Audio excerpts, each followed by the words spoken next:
ஆனா அது தொடர்ச்சியா பேசும்போது என்ன சொல்றாரு, பாமக வந்து ஒரு ஜாதி கட்சி. அவர் கட்சி மட்டும் என்னவா, எங்களாலையும் பேச முடியும். அவங்க கட்சியை பத்தி தரவுருவா எங்களாலையும் பேச முடியும். இதோட நிறுத்திக்குங்க. நீங்க மாநாடு நடத்தினா நடத்திட்டு போங்க.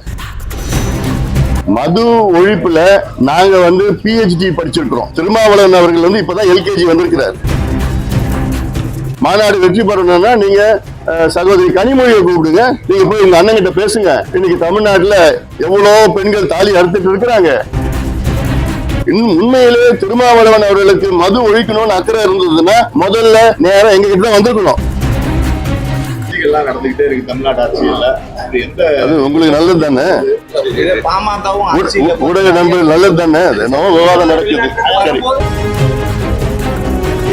சொல் திருமாவளவன் வந்து இந்த மதுவிலக்கு மாநாடு ஆனா அது தொடர்ச்சியா பேசும்போது என்ன சொல்றாரு, பாமக வந்து ஒரு ஜாதி கட்சி, அதனால வந்து நாங்க அவருக்கு அழைப்பு விடல, மற்ற கட்சிகளுக்கு எல்லாம் அழைப்பு விட்டுருக்காங்க. அவர் கட்சி மட்டும் என்னவா, பாட்டாளி மக்கள் கட்சி சமூக நீதிக்காக தொடங்கப்பட்ட ஒரு கட்சி. எத்தனையோ சாதனைகள் செய்த கட்சியை தொடர்ந்து திருமாவளவன் அவர்கள் இழிவுபடுத்திக் கொண்டிருக்கின்றார். அது தவிர்க்க வேண்டும். எங்களாலையும் பேச முடியும். அவங்க கட்சியை பத்தி தரவுருவா எங்களாலையும் பேச முடியும். இதோட நிறுத்திக்குங்க. நீங்க மாநாடு நடத்தினா நடத்திட்டு போங்க. யார் நடத்தினாலும் நாங்க அதை ஆதரிப்போம். அந்த வகையில தான் திருமாவளவன் இது நடத்தினா நாங்க ஆதரிப்போம், அவ்வளவுதான். அதுல எங்களை அழைக்கிறாரு, கூப்பிட்டாரு, கூப்பிடல, அதெல்லாம் வேற வித.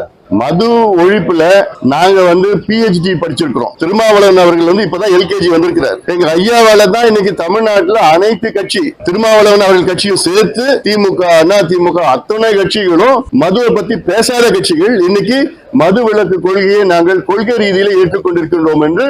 அதற்கு ஒரே காரணம் எங்களுடைய மருத்துவர் ஐயா அவர்கள் தான். தொடர்ந்து அவருடைய போராட்டம், ஆர்ப்பாட்டம் தான். இதுதான் பெரிய சாதனை நாங்கள் செஞ்சிருக்கிறோம். தமிழ்நாட்டுல இந்த டாஸ்மாக் விற்பனை காலத்தை நாங்க குறைச்சிருக்கிறோம். எத்தனையோ சாராய கடையை நாங்க உடைச்சிருக்கிறோம். அதனால எங்க மீது வழக்குகள்லாம் இருக்கு. இன்னைக்கு யார வேணா கேளுங்க, தமிழ்நாட்டுல மது ஒழிப்பா, அது பாட்டாளி மக்கள் கட்சிப்பா. எங்களோட நோக்கமே தமிழ்நாட்டுல ஒரு சொட்டு சாராயம் மது இல்லாத ஒரு தமிழகத்தை உருவாக்க வேண்டும்.